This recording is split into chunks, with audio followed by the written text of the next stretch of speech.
Deepak. I will share with you how to the cool HDR effect in Photoshop. Select the background layer, press Ctrl J. Now go to filters and then convert for smart filters. Hit OK. Click on the thumbnail of layer 1. This opens another document. Now go to image adjustment and then HDR tone in. Now you can play with it as you like. I'll just press S and then I choose a preset.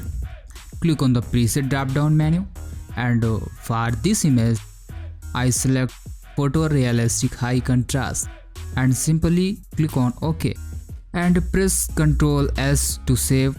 When you go back to the original document, take a look at this. This has been updated.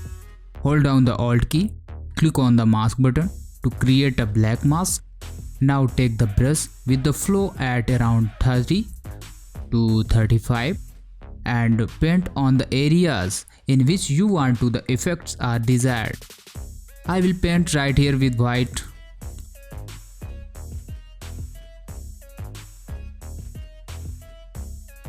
Wow, this effect as you can see.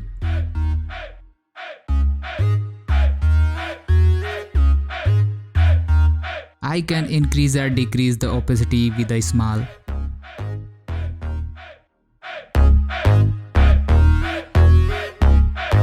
With a little bit of work.